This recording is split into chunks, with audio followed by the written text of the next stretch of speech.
오늘 주님 주신 말씀은 고린도전서 9장 19절에서 27절까지 말씀입니다. 내가 모든 사람에게서 자유로우나 스스로 모든 사람에게 종이 된 것은 더 많은 사람을 얻고자 함이라.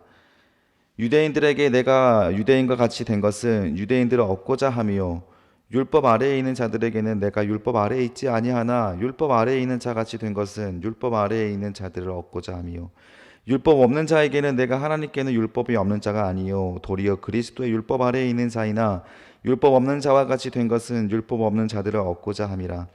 약한 자들에게 내가 약한 자와 된 것은 약한 자들을 얻고자 함이요, 내가 여러 사람에게 여러 모습이 된 것은 아무쪼록 몇 사람이라도 구원하고자 함이니, 내가 복음을 위하여 모든 것을 행함은 복음에 참여하고자 함이라. 운동장에서 다름질하는 자들이 다 달릴지라도 오직 상을 받는 사람은 한 사람인 줄 너희가 알지 못하느냐. 너희도 상을 받도록 이와 같이 다름질하라. 이기기를 다투는 자마다 모든 일에 절제하나니 그들은 썩을 승리자의 관을 얻고자 하되 우리는 썩지 아니할 것을 얻고자 하도다. 그러므로 나는 다름질하기를 향방 없는 자같이 아니하고 싸우기를 허공을 치는 자같이 아니하며, 내가 내 몸을 쳐 복종하게 함은 내가 남에게 전파한 후에 자신이 도리어 버림을 받을까 두려워함이로다. 아멘. 오늘 주님 주시는 말씀은 고린도전서 9장 말씀으로 스스로 종이 되는 자유, 스스로 종이 되는 자유라는 제목으로 주의 말씀 증거하도록 하겠습니다. 바울이 지금 자유에 대해서 계속 선포하고 있습니다. 처음에는 먹는 음식에 대해서, 믿음을 믿는 사람과 믿음이 없어서 먹어야만 하는 사람, 먹지 말아야만 하는 사람이 있지 않습니까? 그러나 하나님께서는 이 믿음을 가진 자에게는 유익하나 믿음을 가지지 않고 와서는 우상 숭배가 되기 때문에 먹는 것을 믿음을 가진 자들이 믿음이 없는 자들을 위해서, 부족한 자들을 위해서 배려를 해줘라.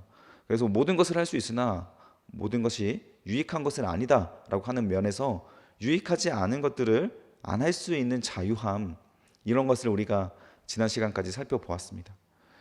오늘은 심지어는 바울이 자기가 종의 자리까지 내려갈 수 있다, 남을 섬기는 자리에 자유함에 있는 자리로 갈 수 있다라고 하는 말을 또 살펴보고 있습니다. 19절 보면 내가 모든 사람에게서 자유로우나 모든 사람에게 종이 된 것은 더 많은 사람을 얻고자 합니다.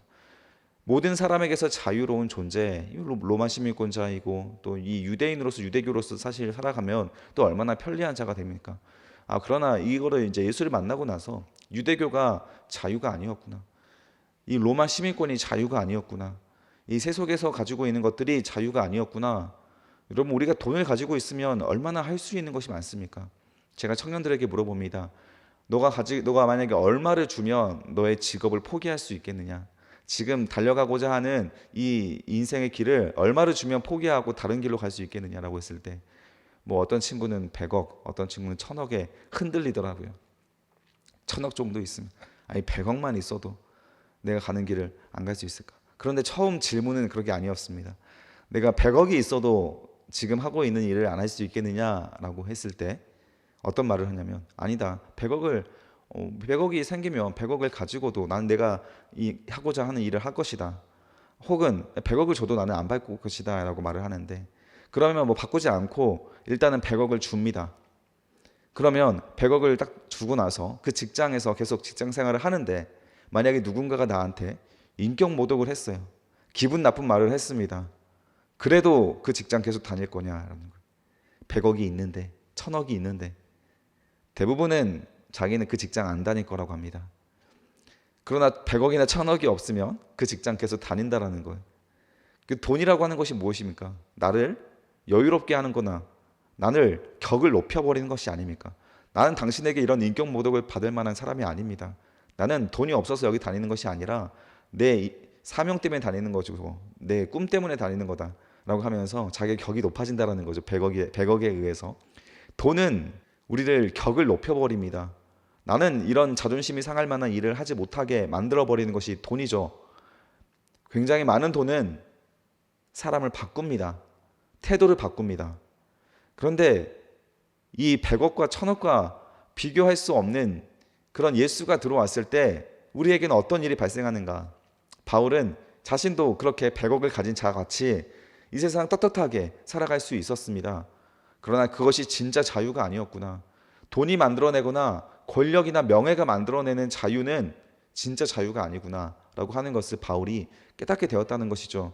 그리고 나서 19절에 말하는 것처럼 내가 모든 사람에게 예수를 통해서 이제 진짜 자유함을 얻었어요.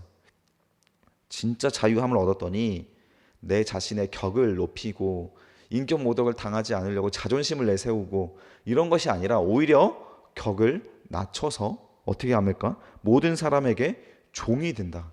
모든 사람이래요. 그러면 가장 낮은 사람이 아닙니까?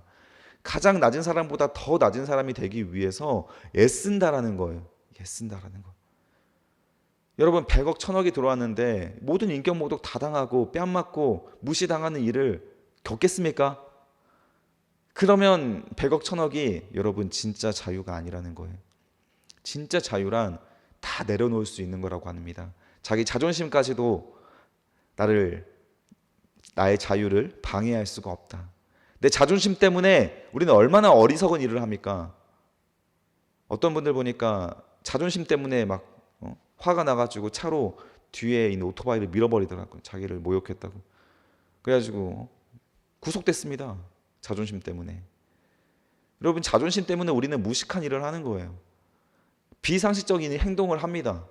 자존심 때문에. 그런데 정말 그러면 자존심이 지켜지는 것이 우리가 자유함입니까? 그렇지 않다라는 것이죠. 우리는 예수 그리스도와 하나님이 우리 마음속에 들어왔을 때 진짜 자유함을 얻게 되는데 자존심조차, 돈조차, 어떤 세상의 권력조차 우리를 자유롭게 하지 못하는 진정한 자유, 우리의 인격조차 남을 위하여서 사용할 수 있는 진정한 자유를 비로소 누릴 수 있게 된다는 것이에요. 여러분 자존심까지 내려놓을 수 있는 그런 자유함 맛보고 싶지 않습니까? 다 걸려들지 않습니까? 자존심에서. 저도 그렇습니다. 저도 자존심에서 걸려듭니다. 그런데 바울은 진짜 모든 사람에게 종이 된 것은 그 이유가 있죠. 더 많은 사람을 얻고자 합니다. 어떻게 한 사람이라도 주의 복음을 더 증거할 수 있을까? 이 목표 하나를 위해서 다 내려놓을 수 있다는 것. 그 이유를 자세히 한번 살펴봅시다. 20절에 보니까 유대인들의 내가 유대인과 같이 된 것은 유대인들을 얻고자 합니다. 유대인 앞에서는 할례 받은 사람 또는 혹은 율법을 강조하는 사람처럼 그렇게 막 다가가는 것은 무엇을 위해서다요?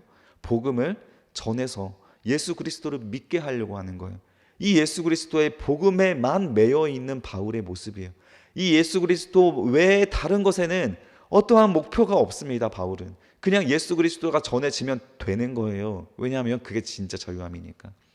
예수를 믿는 사람들은, 예수의 성도가 된 자들은 정말 내 마음속에 세상에 그 어떠한 것도 매인 것이 없이 너무 행복하고 평강하게 살아가고, 그 풍성함이 인위적인 것이 아니라서, 연기하는 것이 아니라서 자동적으로 그렇게 되는 거예요. 지난 시간에 말했지 않습니까? 너무 안 되는 거 스트레스 받지 말자고. 성령이 우리 안에 들어오시면 진정한 자유함이 생겨서 여러분 말쟁이가 될 필요가 없는 거예요. 자연스럽게 행동이 되니까요. 그러면 안 되면 어떻게 해야 돼요? 이렇게 아침 묵상 매일 나와서 말씀 듣고 기도하면 되는 거예요. 안 되니까 우리가 함께하고 있는 거지. 되면 뭐하러 예수께서 오셨겠습니까? 잘 안 되니까 예수께서 오셔서 우리 위해 십자가 져주신 것이죠. 그런데 안 된다고 안 해버리면 그건 정말 나쁜 겁니다. 그게 가장 무식한 거예요. 안 된다고 하지 말라고 가르치면 맹인을 가르치는 겁니다.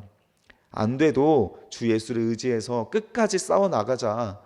되기 위하여 힘을 모으고 마음을 모아서 주님 앞에 회개하며 나아가자. 이렇게 되어야 하죠. 바울은 그 어떻게 해서든지 복음을 전하기 위해서 유대인에게 친숙한 모습으로 다가가고, 유대인을 얻고자 다가가고, 율법 아래에 있는 자들에게는 내가 율법 아래에 있지 아니하나 율법 아래에 있는 자 같이 된 것은 율법 아래에 있는 자들을 얻고자 합니다. 바울은 율법 아래에 있다라고 하는 표현은 율법으로부터 정죄받는 자라고 하는 거예요.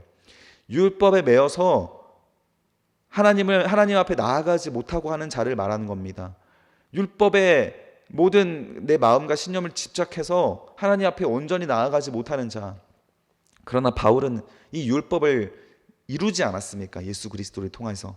그래서 율법 아래 정죄받지 않은 자인데도 불구하고 율법에 집중하고 있는 자로서 그런 사람처럼 달려간다라는 것이죠. 21절에 보면 율법 없는 자, 이방인을 말하겠죠.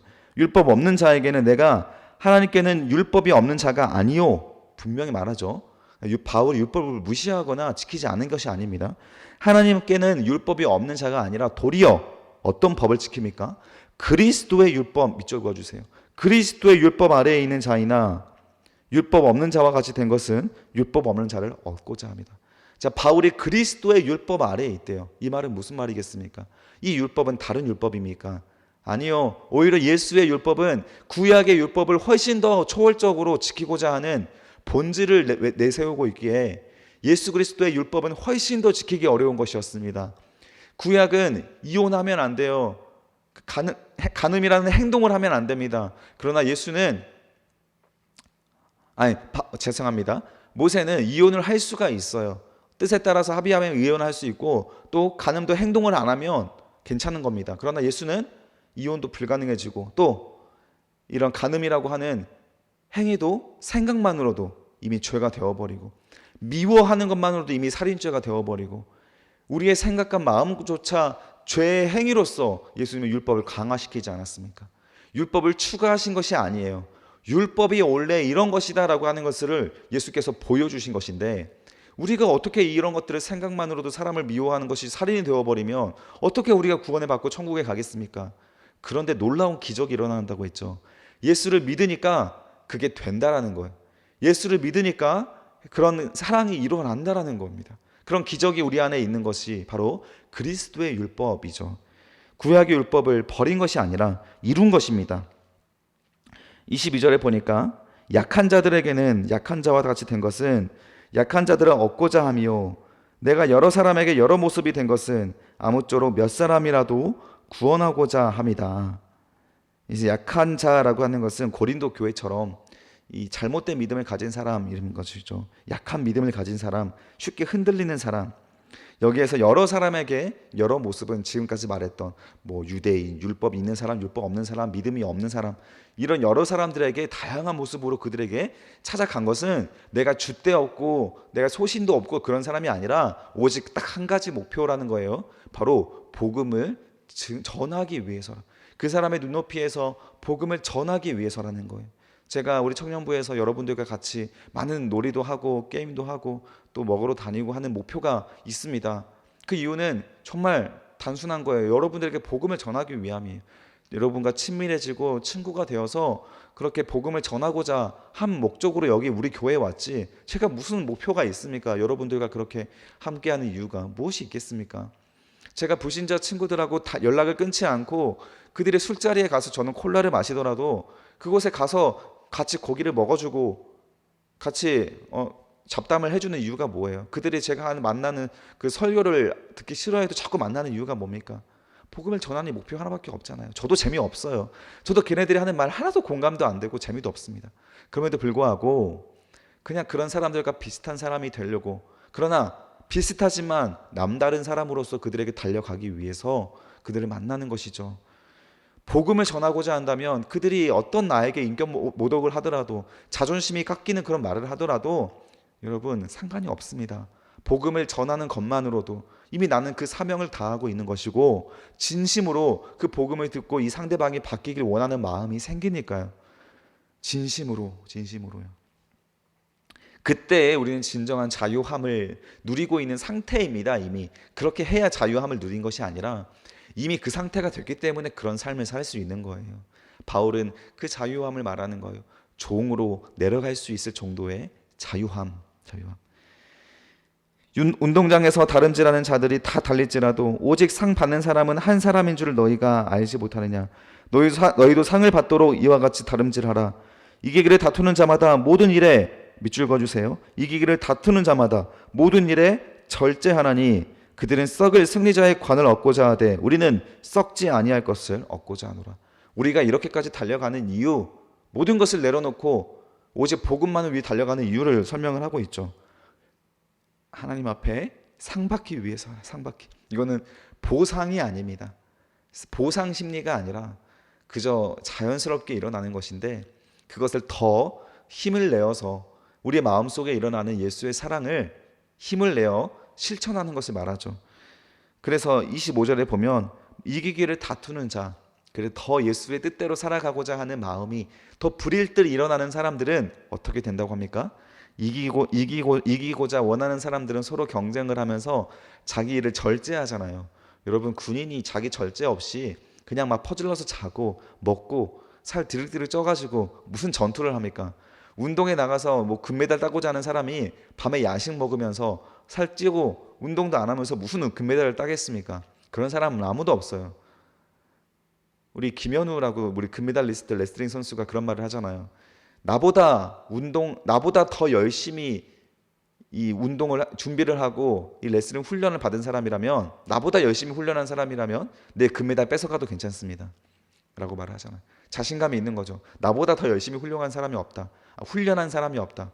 나보다 더 열심히 준비한 사람이 없다. 그만큼 자부할 만큼 최선을 다하잖아요. 여러분, 나 스스로가 후회하지 않게 나 스스로가 후회하지 않게끔 무언가를 준비했다면 그런 절망스럽지 않습니다. 최선을 다했으니까요. 우리가 스스로 가장 절망할 때가 언제냐면 후회가 될 때. 스스로 생각해도 게을렀을 때. 그런 자신을 우리는 사랑할 수가 없어요. 미워하게 됩니다. 성령이 우리 안에 들어오면 마찬가지예요. 우리 안에 들어와서 주시는 마음은 복음을 위해서 모든 것을 쏟아내는 것이지 이것저것 계산해가지고 뒤돌아보면서 세속적으로 반드시 후회하는 인생을 남게 됩니다. 스스로의 사랑할 수 없는 인생이에요. 스스로 알아요. 변명할 거리가 없습니다. 나도 알기 때문에 예수님 앞에 갔을 때 변명할 수가 없는 거예요. 내가 정말 모르면 그렇게 말하겠죠. 예수님 말씀하신 것처럼 나는 주님을 위해서 선지자 노릇도 하고 주님을 위해서 병든 자도 고치고 주님을 위해서 이 모든 것을 했습니다. 당당하게 말하겠죠. 그러나 그럼에도 불구하고 예수님께서는 나는 너를 모른다 이렇게 할 수도 있다라는 거예요. 잘못된 열심을 가지고 있다면. 그런데 진짜 자기 열심을 내지 못하고 정말 이랬다 저랬다 양다리 걸치고 세속과 신앙 안에서 이 양다리 걸치면서 왔다 갔다 했던 사람들은 스스로 알기 때문에 하나님 앞에 부끄러워서 얼굴도 못 드는 겁니다. 이 땅에서 얼굴도 못 들 만큼 수치를 당했다면 회개하면 되는데 주님 앞에 갔을 때 수치를 당하면 그 회개할 기회가 없잖아요. 진정으로 우리가 성령을 받기 위해서 노력을 해야 돼요. 마음을 여시고 세상 바라보지 마시고 주님 받아들이십시오. 성령 구하십시오. 예수께서 들어오시면 자연스럽게 종이 되는 진정한 자유를 누리기에 종까지 될 수 있는 그런 자기의 권리까지 포기할 수 있는 진정한 자유인으로서 주님과 함께 다름질을 할 수 있고 그 끝에 상을 받는 인생이 된다라는 것이죠. 26절에 보면 25절에 썩을 승리자의 관을 위하여 달려가지 않는다. 이 세상에서 주는 거는 다 썩을 겁니다. 근데 여기에서 말하는 썩을 관은 이때에는 운동회를 하면 그 머리에 그 꽃으로 화관을 만들어 줬대요. 그런데 그 꽃으로 만든 화관은 곧 있으면 시들잖아요. 그걸 말하는 거예요. 꽃으로 만든 가짜 면류관이죠. 그건 진짜 면류관이 아닙니다. 며칠만 지나도 썩어버릴 그런 것들. 이 세상에서 주는 것들은 다 몇 년만 지나도 몇백 년만 지나도 다 사라지는 것들이에요. 영원하지 않습니다. 그런 것들을 위해 달려가지 말고 썩지 아니할 면류관, 바로 우리 예수께서 주시는 하늘나라의 영원한 면류관을 위해서 다름질하는 사람이 가장 지혜로운 자 아닙니까? 여러분, 세상에 썩을 것을 위해서 달려가지 맙시다. 그것 때문에 두려워하지 마시고 흔들리지 맙시다. 오늘도 마음을 지키시고 믿음을 지키셔서 생각을 지키셔서 예수를 초대하셔서 썩지 아니할 영원한 면류관을 위하여서 다름질할 때 여러분 무엇이 보이는지 아십니까? 26절입니다. 그러므로 나는 다름질하기를 향방 없는 자 같이 아니하고 싸우기를 호궁을 치는 자 같이 아니하다. 살면서 가장 허무하거나 절망이 되고 막막해질 때가 언제예요? 내가 열심을 다 내고 있는데 나 대체 어디로 달려가고 있는 거야? 이게 끝에 뭐가 있는 거야? 열심히 권투 선수가 주먹질을 해대는데 호공을 향해서만 펀치를 날리고 있는 것 같이, 야구 선수가 배트를 휘두르는데 호공에다 배트를 휘두르듯이 어디에다 무엇을 하고 있는지 알지 못하고 끝을 알지 못하는 두려움과 불안함, 오늘 하루에 열심히 그냥 허무하게 지나가 버리는 것 같은 보상받지 않은 그런 인생이 가장 비참하고 두려운 인생 아닙니까? 차라리 돈이라도 많이 벌면, 차라리 세상으로부터 인정이라도 받으면 뭔가 있는 것 같은데, 그런 것도 없을 때 우리는 답답하고 두려운 거예요. 나는 결혼이나 할 수 있을까? 나는 내 앞가림이나 할 수 있을까? 결혼하더라도 문제죠. 이 자녀 잘 길러낼 수 있을까? 내가 가고자 하는 이 길이 진짜 옳은 길인가? 모두가 그냥 하니까 그냥 하지, 돈이라도 버니까 하지, 결국 돈만 남는 인생을 살게 되는 거예요. 지난번에 한번 설명하지 않았습니까? 돈만 남는 것은 아무것도 안 남는 거예요. 방향이 없는 거예요. 세속에서 주는, 사탄이 주는 작은 미끼입니다. 그런 것에 넘어가지 마시고, 바울이 주는 진정한 자유함, 종까지 내려갈 수 있는 진정한 자유함에는 분명한 방향과 끝이 있습니다. 하나님 나라라는 분명한 방향과 끝이 있을 때 우리는 두렵지 않고, 우리가 맡은 바 사명들을 여러분 각자의 자리에서 다 행할 수 있는 능력이 생기는 거예요. 저도 목사로서, 목회자로서 그 길을 걸어갈 때 두렵지 않고 담당하게 걸어갈 수 있는 겁니다. 방향이 생긴다라는 거예요. 그것을 위해서 바울은 이렇게 선택했습니다. 27절입니다. 내가 내 몸을 쳐 복종하게 함은, 내 몸을 쳐서 복종시키는 거예요. 안 되면 쳐서 깨우는 겁니다. 아침을 깨우는 거예요. 우리 아침 묵상 할 때마다 여러분 누워서 하지 마십시오. 누우려고 하면 그냥 자기 몸을 쳐서 복종시켜서 일어나서 정확하게 필기도 하고 밑줄도 긋고 여러분도 생각을 해보고 적용도 해보면서 목숨을 걸고 한번 도전해 보시라는 것이죠. 목숨을 걸고 주님께 한번 마음을 열라는 것이죠. 주님을 초대하라는 겁니다. 주님은 언제나 우리가 초대할 때마다 우리 마음속에 들어오시기 때문에, 회개할 때마다 우리 회개를 들어주시기 때문에 우리 몸을 쳐서 우리가 정죄받지 않은 인생, 예수를 초대하여 율법이 이루어지는 인생, 그런 인생을 살아가는 것이, 그것은 예수께서 들어오셔야만 가능하기에 아무리 설명해도 안 됩니다. 여러분 마음을 결단하여서 마음을 열어보시는 오늘 하루가 되시길 축복합니다. 이렇게 바울이 자기 몸을 쳐서 복종함은 제가 제일 무서워하는 말씀이에요.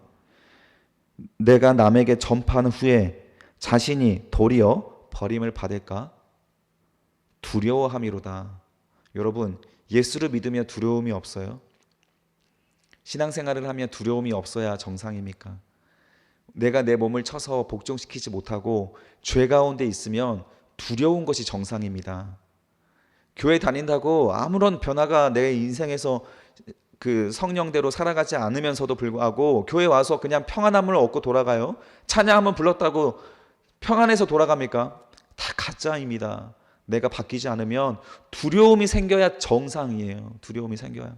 성령이 들어왔다가 성령이 내 마음속에 근심하기 때문에 도저히 내 마음속에 거할 수 없는 성전의 이 더러움이기에 두려움이 작동합니다. 두려움이. 여러분 두려우십니까? 두려우셔야 되는데, 제가 봤을 때는 많은 분들 두려우셔야 하는데 왜 이렇게 마음이 평안하기만 한지. 여러분 예수를 초대하십시오. 두려워야 할 분들이 많습니다. 저도 두려워야 합니다. 버림을 당할까 하노라. 여기는 원어를 보면 불합격자라는 원어예요. 불합격자. 얼마나 무서운 단어입니까? 그래서 우리는 하나님 앞에 심판 때 반드시 가게 되는데 양다리 거치지 맙시다. 그럼 부끄러워요. 스스로도 부끄러운 인생 알고 있습니다.